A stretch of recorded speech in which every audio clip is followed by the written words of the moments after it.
Claude connected to my live home lab over SSH, ran show commands, and triaged the findings in about 30 seconds. No manual CLI work from me. I simply asked in plain language, what is wrong with my network? By the end of this video, you'll be able to configure your own MCP server. This is so powerful. If you're still SSHing into every network device individually like I do, this is the upgrade you didn't know you needed. We're building our own custom MCP server that gives Claude Desktop live access to your network devices.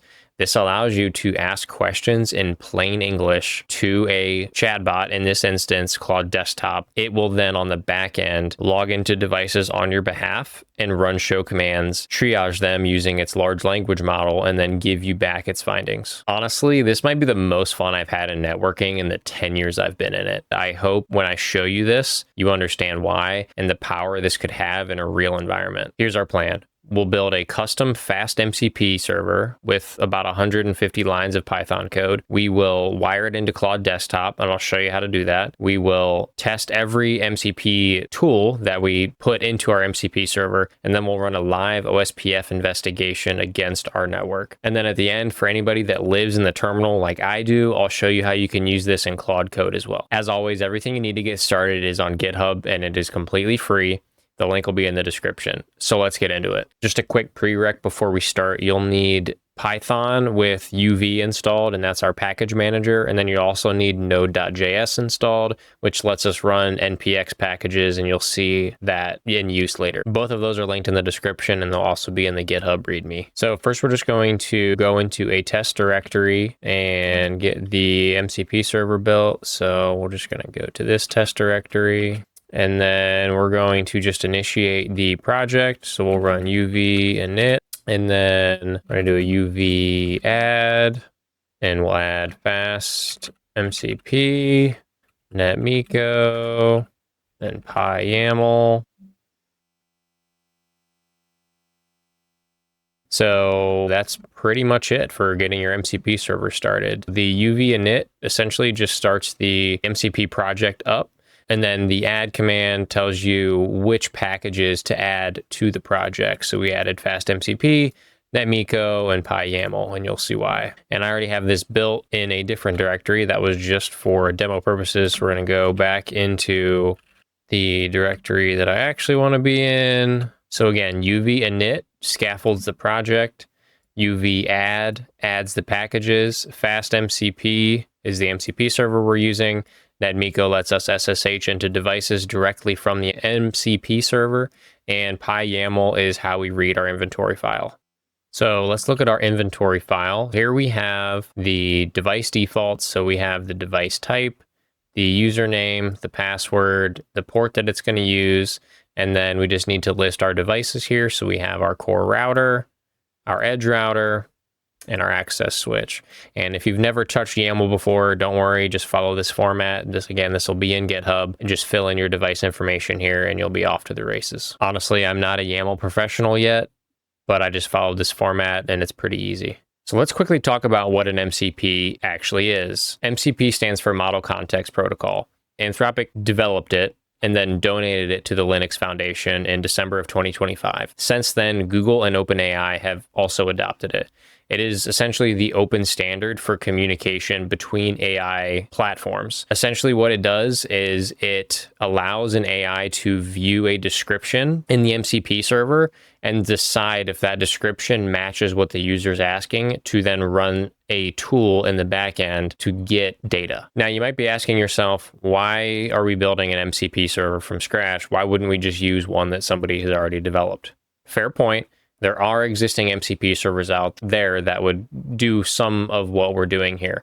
I think it's important to play with these things yourself so that you can learn how they work before you implement them in your environment. And so there's three big reasons here why we're building our own. The first one is auditability. So MCP servers are in that weird gray area right now where it's hard to take an open source MCP server off from somebody on GitHub, like me, for example, and throw it into your production networks at your company. Like there could be malicious code in there. So I'm going to show you how to build your own so that it's from scratch and that you trust the code. The second reason is it's a transferable skill. So like you'll learn how to do this, you'll see how easy it is, and then you can do it for other tooling in your environment. And the third reason is it's scoped specifically for your network. So there's no extra fluff that somebody else put in their MCP server on GitHub that doesn't really apply to you, that is just either wasting tokens or wasting processing power, might run slower. And again, it's just not curated specifically for you. And also it's a lot easier to sell. Hey, I made this myself. I know exactly what it does. Similar to like, if you're writing PowerShell scripts for your employer, you know exactly what it does versus taking a PowerShell script from GitHub that somebody else wrote and be like, yeah, I looked at this. This should be fine to run in our environment. They're going to trust something that you made and that is scoped specifically for your network much more than something open source. MCP servers matter specifically for networking because right now you're kind of playing man in the middle when you're troubleshooting a network using AI. You're SSHing into a device, you're running commands, you're copying the output, you're throwing it into a chat, you're waiting for a response, and you're putting that back into your device. This completely cuts out the middleman, and you can just ask a question. Something's wrong with my network. Help me figure it out. It decides what commands to run. It pulls the output and then tells you the answer directly. It saves you a ton of time. So let's take a look at our actual MCP server. So if we go over here, we'll scroll up to the top. As you can see, we have MCP equals FastMCP, and this is just the name that we give it. So it's just called Network Assistant. This entire server is 169 lines of code. So it's pretty straightforward. And I just had Claude write this for me. I mean, I know generally how this works, but I asked Claude to make me an MCP server and it took maybe 5 minutes, if that. But if we go here to the MCP section, this basically is just the different MCP tools. So think of this kind of like skills. The cool part here is the dictation. So this is essentially what Claude Desktop will use to determine when to call a certain skill. And the skill points to NetMiko commands. So for example, this one says list all devices in the home lab inventory, use when the user asks about their home lab or network, do not use for general networking questions unrelated to the lab. Essentially this says run the NetMiko load inventory command. So you come up here to the load inventory section, and this is what that will do.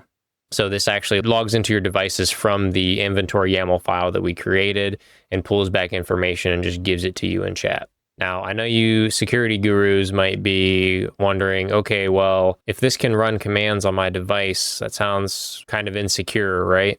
So there's two real safety layers in this code. The first one is blocked tokens, which basically is just blocked commands. These specific commands will just get blocked and not allow you to run them. So in your prompt, it'll show you, hey, I don't have access to run that. The second one is these redaction patterns. Any output that would contain these sections, so secret, password, community, MD5, and key, will just show redacted. It's not going to put that in plain text. Now, just keep in mind, it will run these commands and it will actually see this data. So it'll see if you have a plain text secret, it will see it, but it just won't give it to you in the output. Just keep that in mind for security controls. I'm actually really excited about these two security pieces, and we'll see them both in action here when we jump into the lab. Here's a quick pro tip. If you're building your MCP server from scratch, make sure you never put a print statement in your server. Claude talks to your MCP server over standard out, which is a channel where print can break the communication and corrupt the messages between the two, and it breaks with no useful error. Instead, put everything in the logging channel, which is this line right here, line 14. This basically just says if there's any errors, send it out the logging channel instead of the standard out channel. This deviates from standard code. So if you're ever having weird issues with your MCP server, a print statement hiding in your code somewhere would be the first thing to check. So our next logical step would be to test our MCP server before we actually wire it into Claude Desktop. So we want to make sure that it works properly. And to do that, we're going to use MCP Inspector, which is a node.js package. That is why there is the node prerequisite. So to get that started, we're just going to run this command. And basically, you're just going to run this from the same folder that you built your MCP server in. So we'll paste this here. This command is just npx, and then it basically, again, npx is just a node package installer. So it goes out and installs the model context protocol inspector, and then it runs it against your MCP server that we just built. And it just pulled up this browser tab, and we'll just simply hit connect. And it's connected here. So you can see here the argument is running our server.py MCP server. You can see here we've got our network assistant. And so we'll just go up here to tools. And then these are the kind of the tools that we built in our MCP server that, again, run those Netmiko commands in the background. So we'll just click list devices and click run tool. So here's the output from the MCP server. You see it's got our device names, the IP addresses, the description, etc. And now we'll try the run show command. And in here, you basically just need to put an argument in for the device name. So we'll do core router 01. The command, we're going to do show running config. We'll just hit run. And as you can see here, it worked. It did connect to the device, but it's saying that it's blocked because it contains a token on the read-only list. So again, in the code that we showed earlier, show running is blocked. As you can see here, it's just saying, hey, it worked, but we're blocked because I'm not allowed to run that command. So that's pretty much it for testing. And let's go ahead and get it wired into Claude Desktop. We'll hop over here to Claude Desktop. And yes, you do need Claude Desktop locally installed for this to work properly. In order to add our custom MCP server, one thing worth noting is that you don't actually add it here through the connectors. You actually have to go into the developer settings. So you just go over to your profile, click settings, come down here to developer, and then you're going to click edit config, and this will open the Claude Desktop config JSON file. You're going to find this JSON file here, and we're just going to open this in VS Code. And we're just going to add the lines for our MCP server in here so that it loads the server.py on launch of Claude Desktop. And I'm just going to do a Shift-Alt-F to fix that indenting. We'll just do a Control-S to save. Okay, so everything looks good here. And just a couple things to note. JSON requires double backslashes instead of single backslashes. And make sure that when you're pointing the execution file path, make sure you don't just point it to your system level Python. Make sure you actually point it to the full path that we built so that it executes in the virtual environment versus your system Python. We're going to go ahead and just restart Claude Desktop. When you restart Claude Desktop, actually go up here to File Exit, so it fully closes it out. We're going to go back to Settings and Developer, and as you can see here, it's loaded and it shows running. So now you might be asking, how do we actually prompt or communicate with this MCP server in chat? There's a couple ways. So the first way is you can actually just talk to it here in just a new chat. Now, the issue here is you have to kind of know the keywords to put in chat to get the MCP server to kind of trigger. The easier way is to go over here to projects, and we'll drill into this project, which I created for this testing. And in here, I just have a list of custom instructions that says you have access to the Network Assistant MCP server connected to my home lab. When I ask about my lab, use the Network Assistant tools to investigate directly. For general networking questions, not about this lab, answer normally without invoking tools. So this essentially just makes sure that the Network Assistant MCP server is always triggered when I'm asking questions about the lab. When I was testing this, if you just prompted in chat and say, hey, there's an issue with OSPF on my network, it doesn't know that you're talking about your lab unless you specifically say my lab. So I wanted to kind of get around that and be able to just drill down into a project and ask it questions about my lab without having to get specific about the lab, if that makes sense. And the last thing I want to show you before we kick this off is doc strings. If we go into our MCP server configuration here, so the list devices tool, this is the doc string. This is basically the description of the MCP tool within the MCP server that Claude reads to determine whether to actually call it and use list devices or not.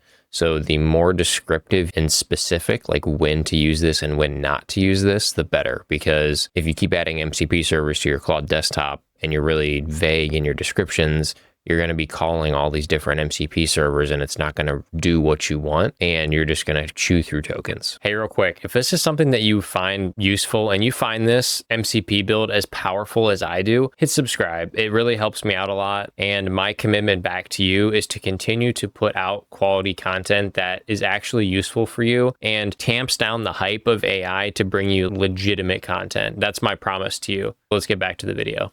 Okay, so let's go ahead and get this tested. And again, this runs against my live lab. So as you can see, here's my live CML lab that we've used in past videos. Just to confirm, I want to see what the user sessions look like. Once I kick this off, I want to see if it actually tracks that there's an additional session. So we're going to come here and we're just going to say, hey, show me a list of my network devices. So it does show a log here for the user successfully logging in. And so this command is just calling the inventory YAML file, which is just a static file. So then now we're just going to say, hey, show me the status of core router 01. And we're going to expand this out. And this actually, you can see this used the get device status. This is everything that it ran against the device, and then it's just feeding it back to us in plain language. So we have our interfaces, our routing table, the CDP neighbors, and it gives some flags off the rip. So when I ran this the first time, I was like, holy cow, this is awesome. Now let's see what happens when we try to run a blocked command. As you remembered earlier, we have show running config as a blocked command, and really that's just for testing purposes. So we're going to say, show me the running config of core router 01.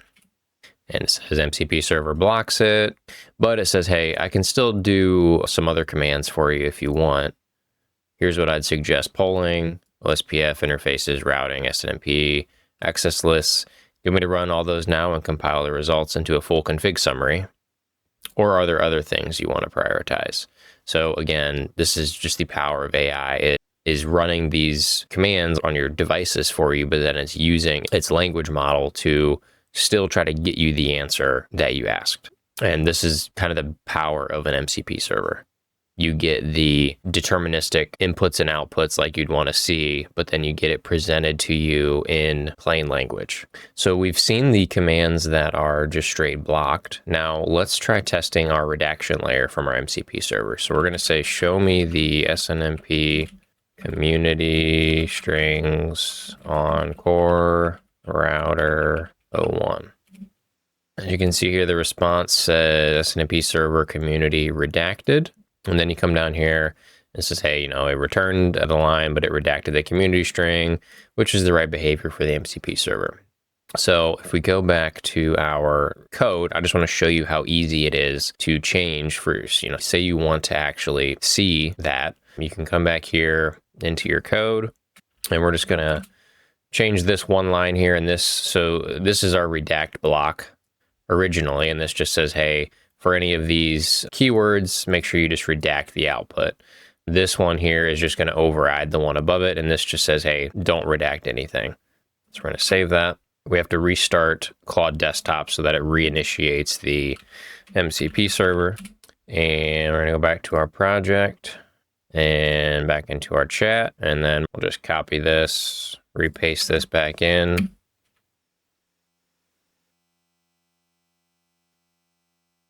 And we're going to say, try running this again. I made a change to the MCP server.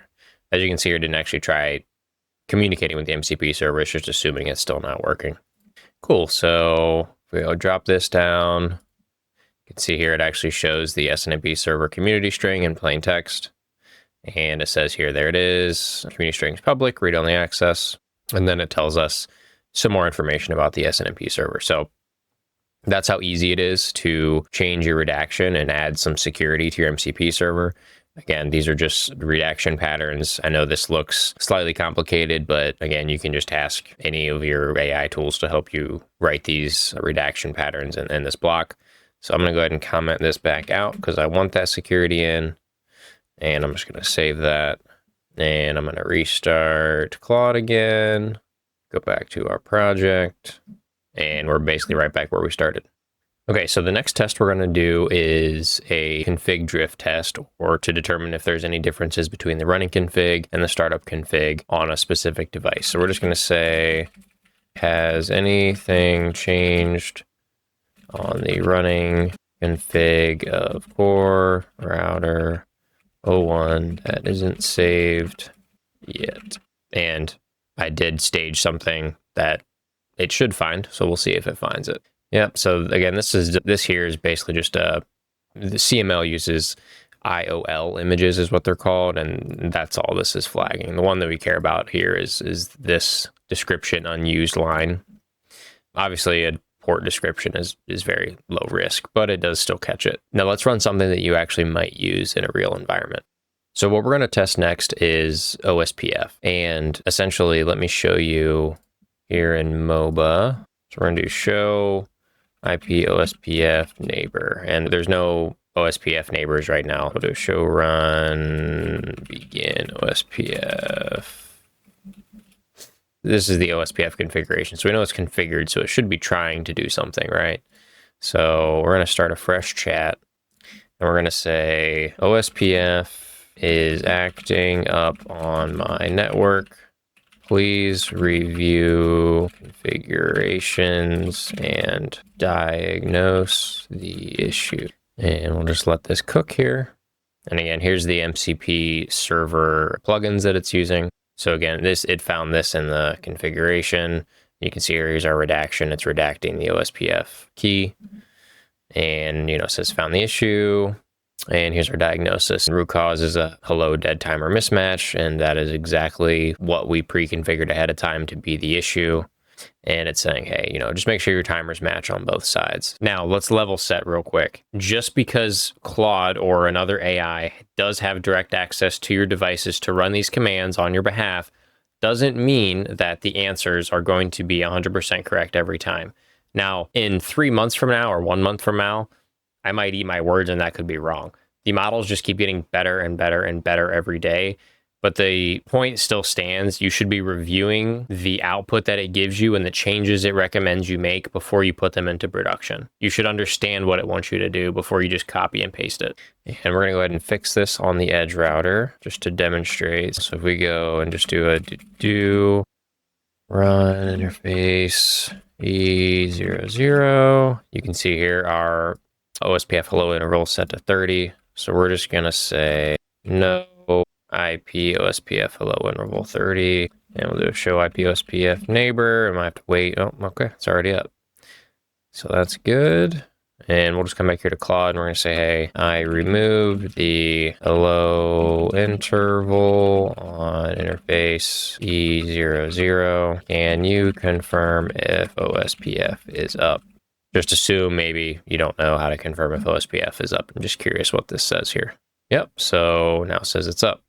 So again, this just kind of demonstrates the power of what an MCP server that can directly communicate with your devices can do. Now imagine this with me real quick. It's Saturday night at 9 p.m. You're at the movie with your family and you get a call, hey, network's down here. We can't communicate with this site.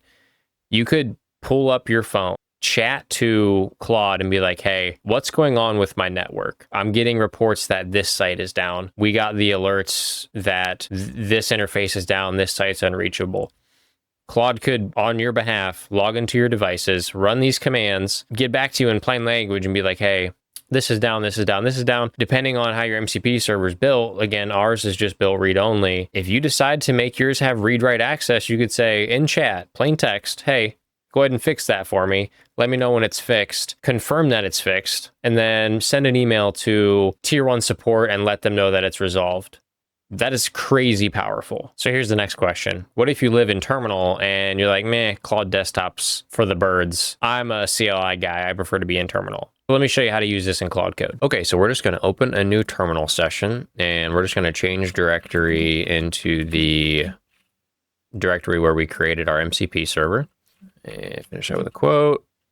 And we're just going to do Claude. And yes, we want to dangerously skip permissions because we like to live on the edge. And let's do MCP. And you can see here it's trying to connect to our network assistant MCP server. So we'll let that cook for a minute. And it's connected. Cool. So we're going to escape out of this and we're going to say something is off with OSPF on my network. Please look into it and let me know what you find. And we will just let that run. So something to keep in mind, and I ran into this when I was testing, is this took quite a bit more time to actually run than it did when I ran it in Claude Desktop. And from what I could find, it's primarily because I have a bunch of plugins and other MCP servers that Claude Code has to kind of decipher which thing to use. Claude Desktop only has, the one MCP server that we're pointing it to. Just keep that in mind. You can probably adjust your plugins and turn some off for certain directories or not in Claude Code. But again, just keep that in mind. That's just kind of how Claude Code works. So we'll just let that run. As you can see here, it's already finding some issues, saying the hello dead timer is mismatched. And I'm using the Insight plugin, or I think it's called the Knowledge plugin in Claude Code. So it kind of gives you these little insight tips as it works. And I find it super helpful, actually. Okay, so it finished. And you can see here, here's a diagnosis. So the root cause, number one, is there's a hello dead timer mismatch. Default's 10 seconds. It's explicitly set to 30. And root cause number two, so it actually found an additional finding, but it's saying that it's unverifiable, primarily because the authentication keys are redacted, so it can't actually confirm if they match or not. So down here it says this is your fix on Edge Router. So let's quickly recap. We built our own custom read-only FastMCP server. We wired it into Claude Desktop, and we had it troubleshoot in a plain English conversation, OSPF issues, and it found the solution in about 30 seconds for us. The MCP server, the inventory file format, example queries, and a full README with the description of how to do this on your own will be in GitHub for free. There's a link in the description. There's also going to be a companion blog post, as always, that kind of goes through this a little bit more in detail. And there's also a mcp.json file on GitHub so that you can wire that into Claude Code if you'd rather use Claude Code instead of Claude Desktop. So you might be asking, where do we go from here? What's next from here? How do we make this better? I have some thoughts, and that'll be either in the next video or, a couple later. But essentially, what if you want to wire this into an API, for example, a Cisco API that has live security advisory information for devices, and you want to just open up Claude in the morning and be like, hey, are there any new security vulnerabilities for my device? It will run a show version. If it doesn't have the code version you're running already, it'll pull down the Cisco security advisories and tell you, hey, yep, you're affected by this one. That'd be pretty powerful, right? So stay tuned, and I'm hoping to put that out in a future video. And if you want to go deeper on Python, NetMiko, some of just the automation before the MCP build, check out episodes 4 and episodes 5. I'll have those linked up here somewhere, and I'll also put them in the description.